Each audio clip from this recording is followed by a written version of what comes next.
Be crossing live to the NATO headquarters where Jens Stoltenberg is speaking. We will review our progress on strengthening NATO's deterrence and defense. We will further increase the protection of our critical infrastructure in light of the sabotage of the Nord Stream pipelines. And we will step up and sustain our support for Ukraine, so that we can continue, so they can continue to defend themselves and liberate territory from Russian occupation.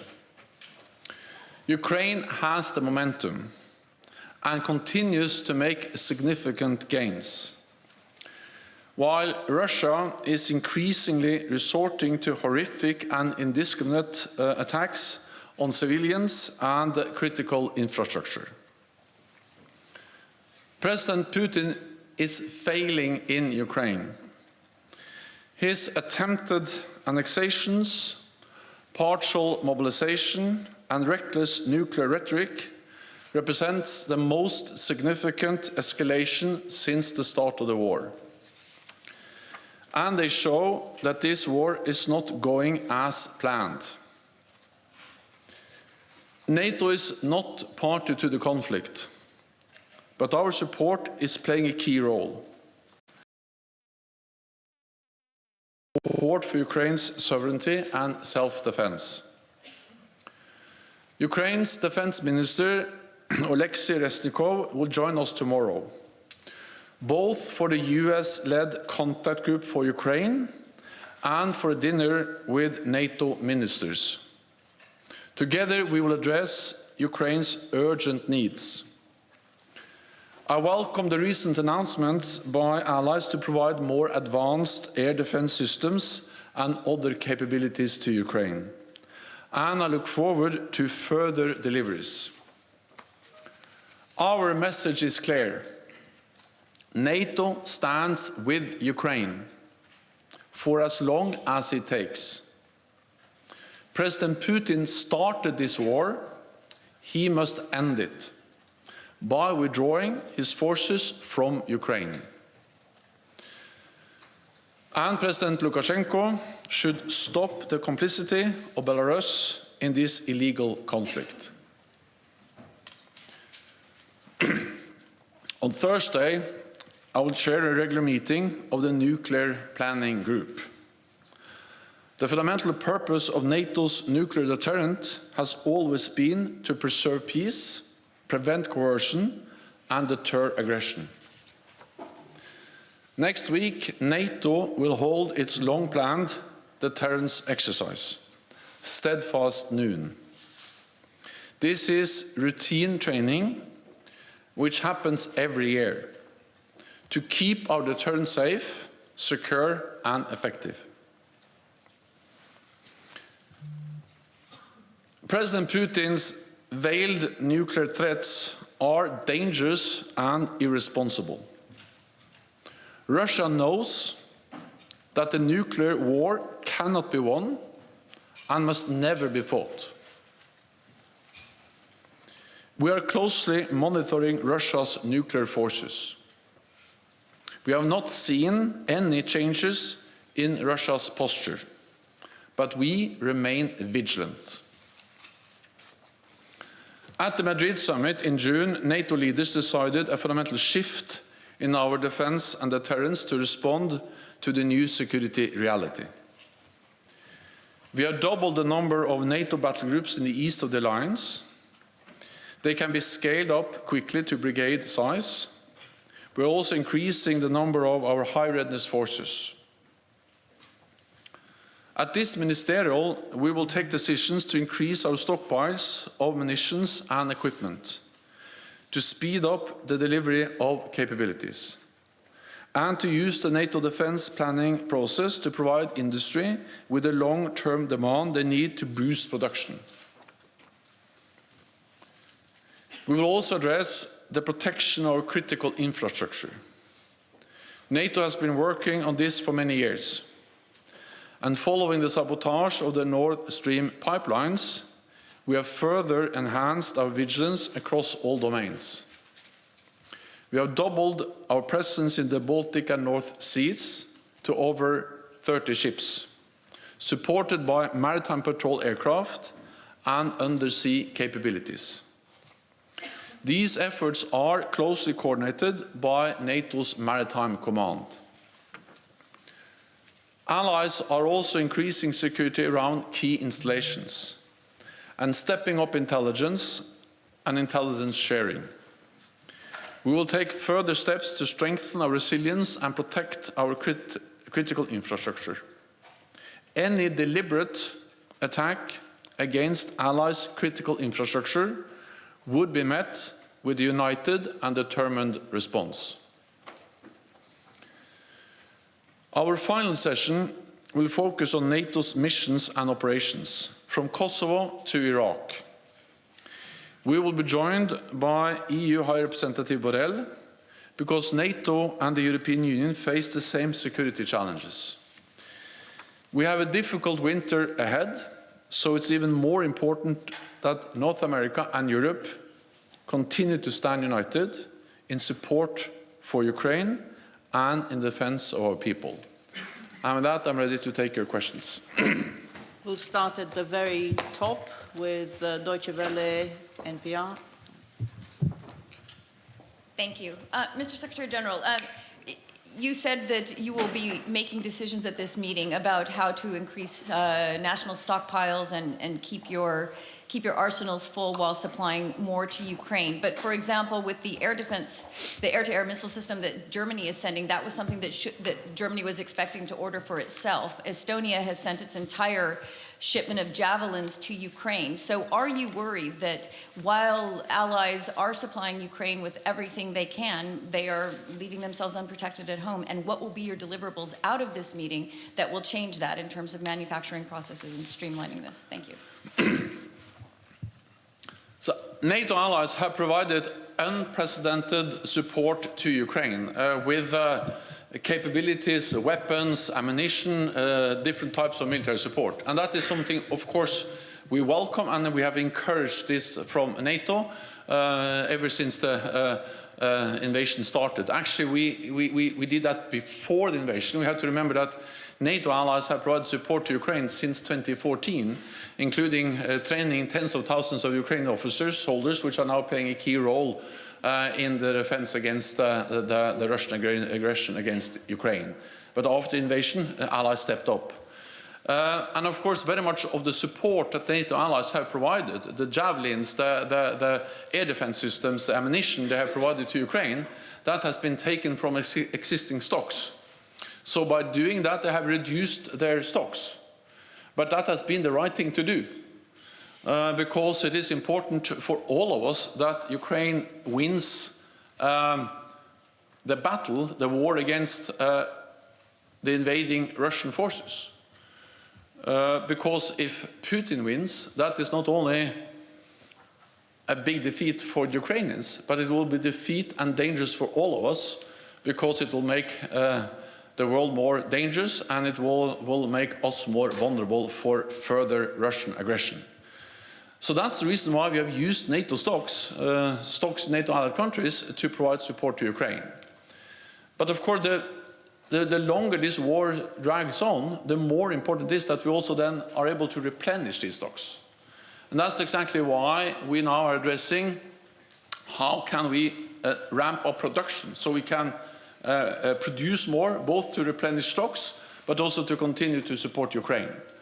And I expect ministers to make decisions at the ministerial meeting tomorrow and the day after tomorrow on how to use the NATO defense planning process to agree on the more ambitious targets on, for instance, different capabilities, including looking into the possibility of increasing the targets, the guidelines for stocks.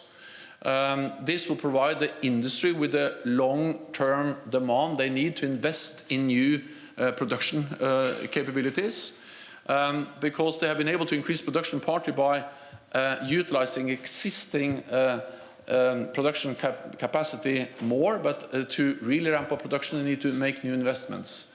I also expect them to agree on how we can further strengthen our interoperability, ensure that allies can work together and also jointly purchase ammunition capabilities, partly to reduce stocks, but also to actually ensure interoperability between allies.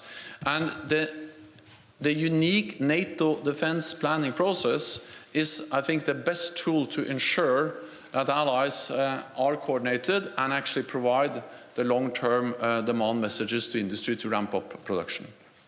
Okay, we'll go to Associated Press. Just then. Thanks. Yes, Lorne Cook from the Associated Press. I have a question on infrastructure. Germany was, well, how can I put it? Deutsche Bahn had its communications cables severed over the weekend in Germany, cut off transport in the north of the country. We've also seen the leaks to the pipelines, obviously Nord Stream going to Germany. At what point do these attacks, do these incidents then become acts of war? And how does NATO respond to that as a collective alliance? You said the allies would respond, but how do you do that in this kind of instance? Thank you. Over the last years, NATO has implemented the biggest transformation of collective defense since the end of the Cold War. And part of that is to take fully into account hybrid threats, cyber threats. And therefore also stated a few years ago that hybrid and cyber attacks can trigger Article 5, can constitute an armed attack against a NATO ally. And we have stepped up both our work on resilience, the protection of critical infrastructure. We are conducting more exercises both on hybrid threats and cyber threats.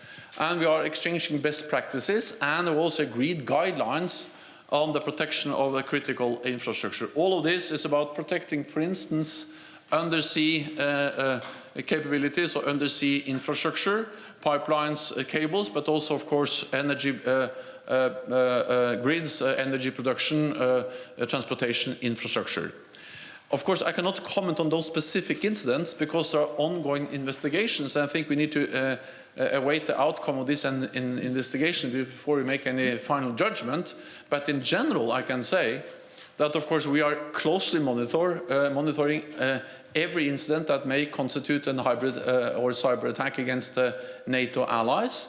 And we are ready to take the necessary measures if needed. Exactly what kind of measure depends on the nature of the attack, and we will never give our potential adversaries the privilege of defining exactly where the threshold for Article 5 goes. That will be a decision we make as allies, taking into account the precise context, the specific situation we will face if there is a hybrid or cyber attack against the NATO ally.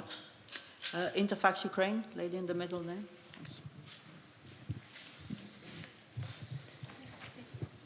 Thank you, Anna. Secretary-General, according to Americans and Ukrainians, yesterday's strike on Ukraine were planned in advance and nothing to do with Kerch Bridge, as Russian claims. And moreover, some analysts also said that Ukraine have nothing to do with Kerch Bridge, which was simply used as pretext for this strike. Does NATO share the same assessment? And do you think, is this a turning point of this war? What could it change on the battlefield? And some short follow-up to Terry's question. You said that ministers will discuss how refill stocks only tomorrow, but war is going on already for 7 months. Why it was not done before? Thank you.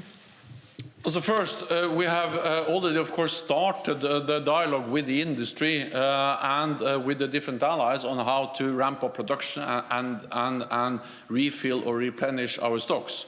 We had a meeting of the NATO armament directors a couple of weeks ago here in NATO, so this is an ongoing work. But when all the ministers meet tomorrow, of course, that provides an excellent opportunity to take stock of what we have achieved, how far we have been able to move on ramping up production, but also then to make new decisions on how to further ensure that we are not only digging into existing stocks to provide support to Ukraine, but actually also able to ramp up production. And we need to ramp up production of ammunition and weapons to both ensure the deterrence and defense of our own allies, NATO allies, but also to have enough to continue for the long haul to provide support to Ukraine.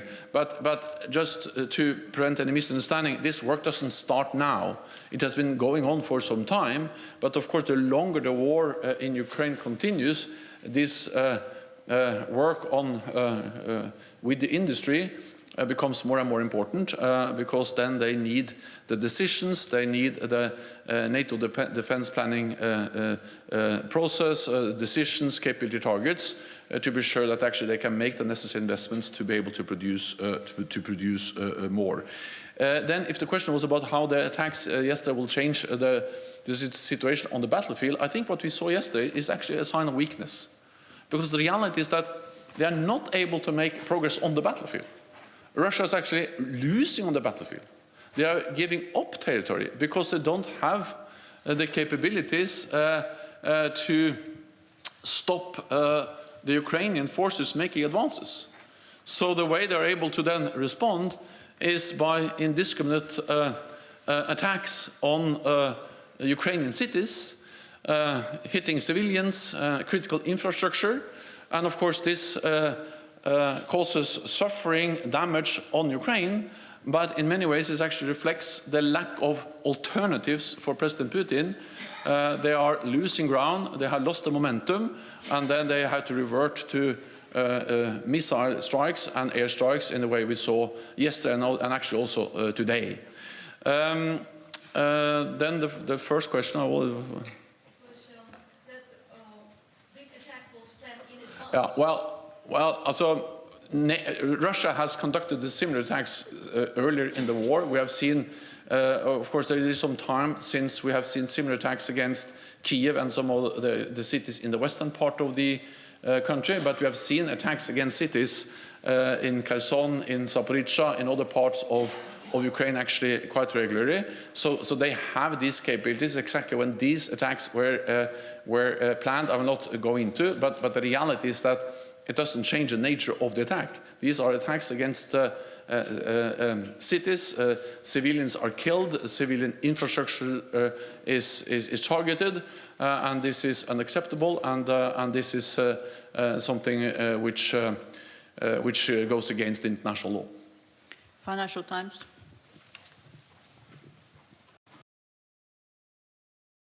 Thank you so much for the question. I want to ask about the nuclear exercises. Was there any discussion amongst the 30 allies whether this was such a good idea to practice flying nuclear weapons around, given the heightened threats from Russia and the potential for miscalculation or misunderstanding? And secondly, will this year's exercise be different to previous years, given the context, which of course is incredibly important here? And I'm aware that it's an annual exercise, it's routine, so that's all understood, but I'm asking about whether or not there was a discussion inside the alliance about whether now was really the right time to do this. Thank you. Now is the right time to be firm and to be clear that NATO is there to protect and defend all allies. And this is a long-time planned exercise, actually planned before the invasion of Ukraine. It's a routine exercise, and it's an exercise to ensure that our nuclear deterrent remains safe, secure, and effective. I visited this exercise a few years ago.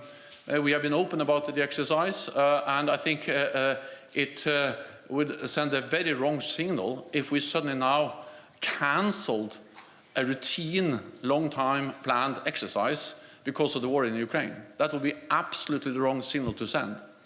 And we need to understand that NATO's firm, predictable behavior, our military strength, is the best way to prevent escalation. We are there to preserve peace, to prevent escalation and prevent any attack on NATO allied countries. So if we now created grounds for any misunderstanding, miscalculation in Moscow about our willingness to protect and defend all allies, we would increase the risk for escalation, and that's the last thing we will do. Polish radio. Lady in blue there. Yeah. Thank you, Anna Bata, Polska Polish Radio, public broadcaster. Secretary General, there are some suggestions from various politicians from various member states that in the light of yesterday's and today's attacks on the critical infrastructure, civilian infrastructure, killing civilians, it's high time to call Russia as a terrorist state. Will you call Russia as a state that sponsored terrorism? And the second question is, there are also suggestions to call the summit on the level of the leaders of NATO. Are you planning to call such a summit? Thank you. We are constantly consulting among NATO allies. We have already conducted 3 NATO summits this year. We will convene a summit when needed, so when we have the meetings we need when we need them.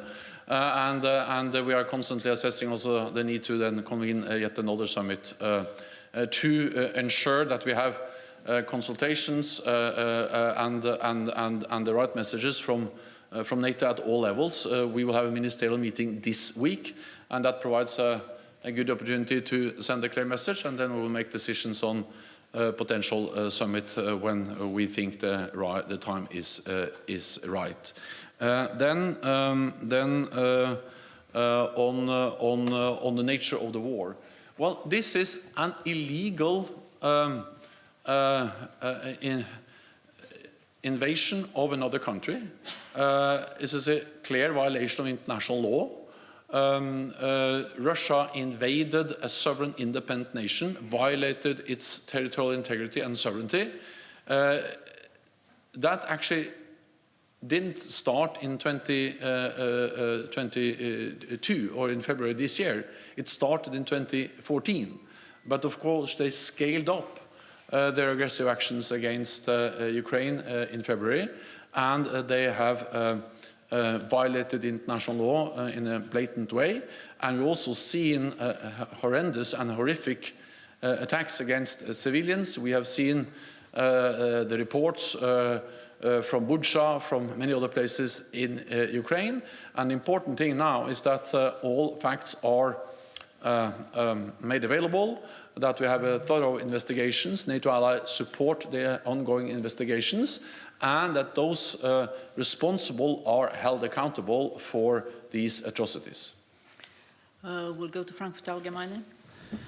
You were listening to the NATO Secretary-General Jens Stoltenberg speaking there. He announced that the military alliance would be standing with Ukraine for as long as it takes, although said NATO was not party to the ongoing conflict. He called on Russian President Vladimir Putin to withdraw his troops from Ukraine and warned the Belarusian President Lukashenko of complicity in the conflict. He also said that any deliberate attack on a critical allied infrastructure would be met with a united and determined response.